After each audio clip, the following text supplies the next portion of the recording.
1974, Mohamed Ali ya no tenía nada que demostrar dentro de un ring. Había recuperado el título mundial hacía apenas unos meses y había vencido al boxeador más temido de su generación. Su nombre era conocido en cualquier rincón del planeta. Precisamente por eso, cualquier decisión fuera del ring tenía peso. Ese día no había cámaras. No había público. No había escenario. Ali viajaba por carretera atravesando zonas rurales de Georgia, camino a un compromiso menor. Un trayecto largo, silencioso, lejos de las grandes ciudades donde la fama protege. Allí no importaba quién eras. Importaba dónde estabas. Georgia seguía funcionando bajo reglas no oficiales. Las leyes federales existían, pero no se discutían. Se ignoraban. En muchos pueblos pequeños, el orden social no había cambiado en décadas, y nadie se molestaba en fingir lo contrario. El racismo no era un conflicto abierto, era una rutina. Ali no viajaba solo. Lo acompañaban personas que lo conocían desde hacía años. Gente acostumbrada a medir riesgos. Sabían cuándo insistir y cuándo no. Sabían también que había momentos en los que Mohamed Ali no escuchaba consejos porque ya estaba procesando algo más profundo. Tras varias horas de carretera, surgió una necesidad simple: parar a comer. Nada simbólico. Nada planeado. Solo hambre. Fue entonces cuando apareció el local. Un diner deteriorado al costado del camino. Fachada descuidada, estacionamiento de tierra, un sitio irrelevante para cualquiera que no estuviera allí por necesidad. Pero en la ventana había un mensaje que no dejaba margen de interpretación. No era un símbolo antiguo ni una referencia velada. Era una orden directa, visible, vigente. El primero en reaccionar fue Bundini Brown. Su respuesta fue inmediata y lógica: seguir de largo. No porque no entendiera el problema, sino porque lo entendía demasiado bien. Angelo Dundee apoyó la decisión sin debate. Había aprendido, a lo largo de los años, que ciertos lugares no valían el conflicto. Ali no respondió. Redujo la velocidad. Detuvo el coche. Miró el cartel durante varios segundos. No había furia evidente. No había gestos teatrales. Era una pausa incómoda, cargada de cálculo. Quienes iban con él reconocieron ese silencio. No era duda. Era evaluación.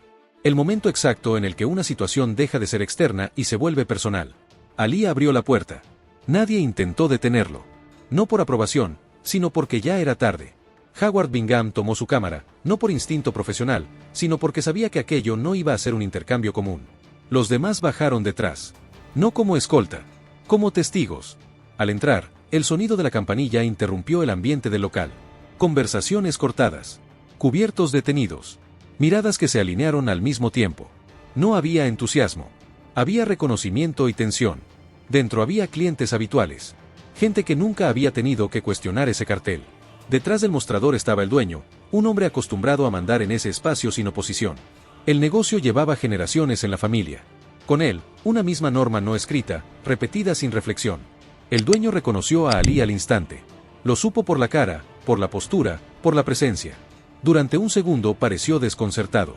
Luego recordó el lugar que ocupaba en ese entorno. Y eligió mantenerse fiel a lo que siempre había sido. Abrió la boca para marcar territorio. En ese punto, la situación ya no tenía marcha atrás. No porque alguien buscara pelea, sino porque alguien había decidido no mirar hacia otro lado. Esto acaba de empezar. Si te gusta este tipo de contenido, suscríbete, dale like y deja un comentario, porque lo que viene después es todavía más impactante. El dueño no gritó. No necesitó hacerlo. En ese lugar, una frase corta bastaba para fijar límites. Señaló el cartel con un movimiento seco y dijo que allí no servían a gente como él. No era una amenaza improvisada. Era una norma repetida tantas veces que ya no requería emoción. Mohamed Ali no respondió de inmediato. Avanzó un par de pasos más y se detuvo frente al mostrador. No invadió el espacio del dueño, pero tampoco mantuvo distancia. La cercanía obligaba a un intercambio real, no a un cruce de frases lanzadas al aire. Ali habló con un tono bajo, controlado, casi conversacional. Dijo que sabía leer y que había leído documentos que afirmaban algo distinto a lo que decía ese cartel. No citó leyes como amenaza. Las mencionó como marco. Como recordatorio de que el país ya había tomado una decisión, aunque ese local fingiera que no. El dueño respondió con el argumento que siempre funcionaba allí: su negocio, sus reglas. Dijo que podía negarse a servir a quien quisiera y que, si había un problema, llamaría al sheriff. La referencia no era casual. En ese contexto, la autoridad local todavía era vista como un aliado, no como un riesgo. Ali no se movió. Sonrió apenas. Esa sonrisa cambió la dinámica. No porque fuera amable, sino porque desarmaba la lógica del enfrentamiento. El dueño esperaba rabia o sumisión. No estaba preparado para alguien que no jugara ninguno de esos papeles. Cuando el dueño lo llamó por su antiguo nombre, Ali lo corrigió con calma. No levantó la voz. No lo convirtió en un espectáculo. Simplemente afirmó cómo debía ser nombrado. Ese gesto, pequeño en apariencia, tenía peso. Era una negativa a aceptar que otros decidieran quién era él, incluso en un lugar hostil. Ali explicó quién era sin presumir. Dijo que era boxeador, que era campeón mundial, que hacía poco había derrotado a un rival al que todos daban por invencible. No lo dijo para intimidar. Lo dijo para establecer una contradicción evidente. El hombre más famoso del boxeo estaba siendo tratado como si no tuviera derecho a sentarse a comer. Luego hizo algo que tensó el ambiente de verdad. Dijo que tenía la fuerza suficiente para imponer su voluntad allí mismo. Que podía cruzar el mostrador, arrancar el cartel, hacer que nadie pudiera detenerlo. No lo expresó como amenaza inmediata, sino como posibilidad real. Y todos en el diner entendieron que no estaba exagerando. El dueño reaccionó con el cuerpo. Su mano se movió hacia debajo del mostrador. No era un gesto teatral. Era reflejo. En ese tipo de lugares, la violencia siempre está cerca, aunque no se nombre. Ali lo vio. Y aún así, siguió hablando. Dijo que no había entrado para pelear. Que si hubiera querido violencia, no habría necesitado palabras. Que estaba allí para hacer una pregunta. Solo una. Una que el dueño no había escuchado nunca, porque nadie se la había formulado de frente. ¿Quién te enseñó a odiar? La pregunta no apuntaba al cartel. Apuntaba a la raíz. El dueño tardó en responder. Cuando lo hizo, recurrió a lo único que tenía, su padre. Las cosas siempre habían sido así. Así las había aprendido. Ali no lo contradijo de inmediato. Retrocedió un paso más en la cadena. Preguntó quién se lo había enseñado a su padre. Y al padre de su padre. De pronto, la postura del dueño dejó de parecer una convicción y empezó a verse como una herencia no examinada. Ali cambió la energía del intercambio. Apoyó el cuerpo en el mostrador, relajado, como alguien dispuesto a quedarse el tiempo necesario. Esa postura era clave, mostraba que no había prisa, que no iba a cansarse antes que el otro. Contó entonces un episodio de su infancia. No como anécdota emotiva, sino como punto de quiebre. Una bicicleta robada. La rabia. El deseo de pelear. Y un policía blanco que, en lugar de castigarlo, lo llevó a un gimnasio. Ese hombre, dijo Ali, había cambiado su vida. Luego señaló a su entrenador, blanco. A compañeros de entrenamiento, blancos. A rivales durísimos, blancos. El mensaje no era conciliador ni ingenuo. Era concreto. La experiencia real no coincidía con la visión simplificada que sostenía ese cartel. El dueño intentó refugiarse en la idea de que esos casos eran diferentes. Ali lo cortó sin rodeos. No eran diferentes. Eran personas. Y el problema no era la diferencia entre personas, sino el miedo a tratar con ellas sin una barrera previa. Ali entonces miró al resto del local. Preguntó quién estaba de acuerdo con el cartel. Nadie respondió. No hubo apoyo explícito. Solo silencio. Miradas bajas. Platos observados con más atención de la necesaria. Ese silencio no absolvió a nadie, pero dejó claro algo. El dueño estaba más solo de lo que creía. Una mujer mencionó la ley. El dueño respondió, pero ya no con la misma firmeza. Su voz había perdido autoridad. La discusión se le estaba yendo de las manos sin que nadie lo tocara. Ali volvió al cartel y lo definió sin adornos. No era fuerza, era miedo. Miedo a cambiar. Miedo a perder control. Miedo a admitir que tal vez todo aquello no tenía sentido. Entonces sacó dinero y lo dejó sobre el mostrador. Dijo que quería pagar el almuerzo para todos. La propuesta obligaba a una decisión inmediata. Aceptar significaba reconocer igualdad en el acto más básico del lugar. Rechazarlo dejaba claro que el problema no era el orden, sino el color. El dueño rechazó el dinero. Ali preguntó por qué. Señaló algo imposible de refutar sin quedar en evidencia: el dinero no tiene color. Algunas personas rieron nerviosamente. No fue alivio. Fue incomodidad. Ali se inclinó hacia el dueño y bajó la voz. Le habló del futuro. De mirarse atrás con los años. De explicar ese cartel a hijos y nietos. De decidir qué historia quería contar sobre sí mismo, cuando ya no pudiera esconderse detrás de lo aprendido. Las manos del dueño empezaron a temblar. Sus ojos se enrojecieron. No estaba convencido todavía. Pero algo se había roto. Y entonces dijo, casi en un susurro, la frase que lo cambiaba todo. No sé cómo cambiar. Ahí, por primera vez, la conversación dejó de ser una defensa, y se convirtió en una grieta abierta, una que iba a obligar a todos en ese diner a enfrentar lo que venía después. El silencio que siguió no fue dramático. Fue incómodo. Pesado. De esos silencios que obligan a alguien a hacer algo, aunque no sepa qué. El dueño no había pedido ayuda, pero tampoco estaba defendiendo ya su postura. Había admitido algo más grave que un error. Había admitido vacío. Mohamed Ali no aprovechó ese momento para imponer una conclusión. No cerró la discusión. No ofreció una solución empaquetada. Hizo lo contrario, Dejó espacio. Porque entendía algo que el boxeo le había enseñado mejor que cualquier libro: cuando un rival está desequilibrado, no siempre conviene golpear de inmediato. Ali habló con naturalidad, como si la conversación hubiera dejado de ser un conflicto y se hubiera convertido en algo cotidiano. Dijo que cambiar no era un acto heroico ni una revelación repentina. Que no empezaba con discursos, sino con decisiones pequeñas y visibles. Que nadie nacía sabiendo cómo hacerlo, pero todos aprendían cuando dejaban de esconderse. No le pidió que pidiera perdón. No le exigió que se justificara. Le dio un punto de partida concreto. Le dijo que mirara el cartel. No como símbolo histórico. No como tradición. Como objeto físico. Papel. Tinta. Algo que podía quitarse con la mano. Algo que no tenía raíces reales, solo costumbre. El dueño miró hacia la ventana. No lo hizo de inmediato. Tardó unos segundos, como si ese gesto implicara más de lo que parecía. El cartel llevaba ahí años. Había pasado desapercibido para él, como pasa desapercibido todo lo que nunca se cuestiona. Mirarlo ahora, frente a todos, lo convertía en una decisión activa. Ali no lo apuró. El local entero estaba quieto. Nadie hablaba. Nadie comía. Nadie se levantaba. Incluso quienes querían que aquello terminara entendían que ya no había vuelta atrás. Algo iba a pasar, y todos lo sabían. El dueño salió de detrás del mostrador por primera vez. Ese detalle fue clave. Durante años había mandado desde ese lado, protegido por la barra, por la distancia, por la rutina. Cruzarla significaba abandonar la posición de control. Sus pasos fueron lentos. No por dramatismo, sino por inseguridad. Llegó a la ventana. Extendió el brazo. Durante un instante dudó. No porque no supiera qué hacer, sino porque entendía lo que ese gesto iba a significar después. No solo para los demás, sino para él mismo. Arrancar el cartel implicaba reconocer que siempre había podido hacerlo y que no lo había hecho por elección. Lo arrancó. El sonido del papel al despegarse fue seco, breve, pero suficiente para marcar el momento. No hubo aplausos inmediatos. No hubo celebración. El dueño arrugó el cartel con las manos, lo sostuvo unos segundos, como si evaluara por última vez si todavía tenía poder, y lo tiró a la basura. Cuando se giró, tenía los ojos húmedos. No lloraba por el cartel. Lloraba por todo lo que representaba. Por los años perdidos defendiendo algo que ahora parecía absurdo incluso para él. Pidió perdón. No fue un discurso elaborado. No fue elegante. Fue torpe, entrecortado, sincero. Dijo que lamentaba el cartel. Que lamentaba haber rechazado a gente.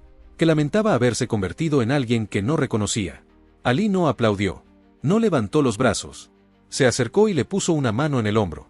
No como gesto de superioridad, sino como cierre físico de una tensión que llevaba demasiado tiempo acumulada. Dijo que eso era lo más valiente que había visto en días. No comparó. No exageró. En ese contexto, decir me equivoqué delante de todos era más arriesgado que cualquier pelea. Ahí recién el local reaccionó. Algunos aplaudieron. Otros respiraron aliviados. Algunos lloraron sin saber muy bien por qué. No era un final feliz. Era un punto de inflexión. Ali volvió al mostrador y pidió comida. Nada simbólico. Nada grandilocuente. Hambre real. El dueño respondió como nunca antes había respondido a alguien como él, sin reservas, sin condiciones, sin excepciones. Durante el resto de la tarde, la escena fue casi surrealista. Personas entrando con cautela. Gente negra y blanca compartiendo el mismo espacio sin que nadie diera instrucciones. El local no se transformó mágicamente en un ejemplo de convivencia perfecta. Simplemente dejó de ser un lugar de exclusión explícita. Antes de irse, el dueño se acercó a Ali y le habló en privado. Dijo que no esperaba que le creyeran, pero que algo había cambiado. Que iba a intentar hacerlo mejor. Ali no le pidió garantías.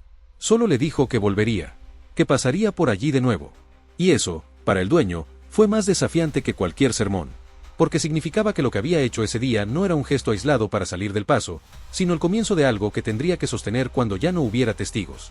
El cambio no se consolidó ese mismo día. No hubo transformación inmediata ni redención automática. Cuando el local volvió a su ritmo normal, el peso real cayó sobre el dueño, no sobre el visitante. Porque una cosa es tomar una decisión delante de testigos, y otra muy distinta es sostenerla cuando la fama se ha ido y el pueblo vuelve a mirarte como siempre. Mohamed Ali se marchó de Georgia sin hacer declaraciones. No llamó a periodistas. No convirtió lo ocurrido en un discurso público. Para él, lo importante ya había pasado. El resto dependía de alguien que nunca había tenido que responder por sus actos más allá de su propio entorno. En los días siguientes, el local siguió abriendo.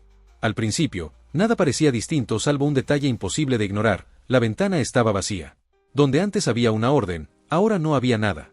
Ese vacío incomodó más que el cartel. La gente preguntaba. Algunos clientes habituales dudaban antes de entrar. Otros observaban desde el coche, como si esperaran instrucciones que ya no existían. El dueño tuvo que tomar decisiones prácticas por primera vez en años. No teóricas. Prácticas. ¿A quién servir? ¿Cómo reaccionar ante comentarios? ¿Qué decir cuando alguien preguntaba por qué el local había cambiado? Cada respuesta era una prueba. Cada silencio, una elección. No todos lo aceptaron. Algunos dejaron de ir. Otros hicieron comentarios en voz baja. El respaldo tácito que antes sostenía el cartel empezó a diluirse cuando ya no había un símbolo detrás del cual esconderse. Defender el racismo sin un letrero es más incómodo. Exige asumirlo en voz alta. Y pocos estaban dispuestos a hacerlo. Meses después, el dueño contrató a su primer empleado negro. No fue un gesto simbólico ni un anuncio público. Fue una necesidad operativa que, años atrás, ni siquiera habría considerado. Luego vino otro. Y otro más. Para finales de la década, la mitad del personal ya no respondía al viejo criterio que había gobernado ese lugar durante generaciones. La transformación no fue lineal. Hubo errores. Hubo retrocesos. Hubo días en los que el dueño dudó de si había hecho lo correcto. Pero ya no podía volver atrás sin aceptar que todo lo que había dicho aquel día frente a Mohamed Ali había sido mentira. Y esa carga era más pesada que cualquier incomodidad cotidiana. Ali cumplió su palabra. Volvió. No avisaba. No preparaba el terreno. Simplemente aparecía cuando pasaba por la zona. Se sentaba, pedía comida y observaba. No como inspector, sino como recordatorio silencioso. Su presencia funcionaba como una prueba constante, no bastaba con haber arrancado un cartel una vez. Con el tiempo, el dueño empezó a involucrarse en actividades locales que antes evitaba.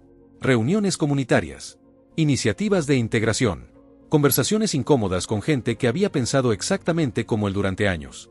No porque quisiera convertirse en ejemplo, sino porque ya no podía fingir neutralidad. Años después, escribió una carta. No era extensa ni elaborada. No buscaba absolución. Agradecía algo concreto, haber sido confrontado sin violencia. Haber sido obligado a pensar sin sentirse humillado. Admitía que había pasado gran parte de su vida defendiendo algo que nunca había elegido conscientemente. Y reconocía que cambiar había sido más difícil que mantener el odio, pero infinitamente más liberador. La carta no hablaba de política. Hablaba de familia. De hijos y nietos. De las historias que ahora podía contar sin bajar la voz. De cómo ese día en el diner se había convertido, con el tiempo, en el punto de referencia de toda su vida adulta. Cuando el dueño murió, su familia se encargó de hacer llegar un último mensaje. No era solemne. No era grandilocuente. Era simple. El almuerzo que había servido aquel día seguía siendo el momento del que más orgulloso se sentía. Mientras tanto, el edificio seguía ahí. El local ya no funcionaba como diner. Había cambiado de propósito. Ahora era un espacio comunitario. Un lugar de reunión. Nada lujoso. Nada turístico. Pero abierto. En una de sus paredes, alguien decidió colocar una placa. No para glorificar a nadie, sino para dejar constancia de algo concreto que había ocurrido allí. Un hecho puntual. Una conversación. Una decisión tomada sin cámaras. Y esa placa no hablaba de títulos, ni de peleas, ni de cinturones. Hablaba de una puerta que se abrió, y de lo que empezó a pasar después, cuando ya no había nadie mirando. Con el paso del tiempo, el episodio dejó de circular como anécdota y empezó a funcionar como referencia. No porque fuera perfecto, sino porque era incómodo. No ofrecía un villano fácil ni un héroe limpio. Mostraba algo que rara vez se acepta, que el cambio real casi nunca empieza con consignas, empieza con alguien quedándose cuando lo lógico sería irse. Mohamed Ali nunca utilizó esa escena para reforzar su imagen pública. No la convirtió en discurso, ni en lema, ni en material promocional.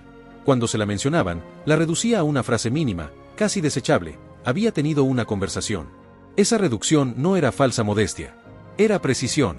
Porque en ese local no se ganó nada visible, no se conquistó un derecho nuevo, no se firmó ningún acuerdo. Se produjo algo más frágil y más difícil de medir. Una grieta. Con los años, el relato se fue simplificando en boca de otros. Se volvió inspirador, redondo, casi pedagógico. Pero quienes estuvieron allí sabían que no había sido así. Que hubo tensión real. Que hubo riesgo. Que nada garantizaba un buen desenlace. Y que, en cualquier momento, todo podría haber terminado mal. Eso es lo que hace que el episodio siga siendo relevante. No la frase correcta, no el gesto final, sino la decisión inicial de no mirar hacia otro lado. En un país donde el conflicto racial a menudo se discute en abstracto, aquel encuentro fue concreto, físico, incómodo y sin red de seguridad. El antiguo dueño del diner no se convirtió en símbolo nacional. No escribió libros. No dio charlas. Simplemente vivió el resto de su vida cargando con una elección distinta. Y eso, para alguien que había heredado su identidad sin cuestionarla, fue un trabajo diario. Silencioso. Sin aplausos. Ali, por su parte, siguió acumulando títulos, derrotas, polémicas y reconocimientos. El mundo lo recordó por sus peleas, por su voz, por su desafío constante al poder establecido. Pero ese día en Georgia no tuvo público global ni crónicas deportivas. Solo tuvo consecuencias. El edificio sigue en pie, aunque ya no sirve hamburguesas. Cambió de función como cambió la gente que pasó por él. No es un monumento ni un museo.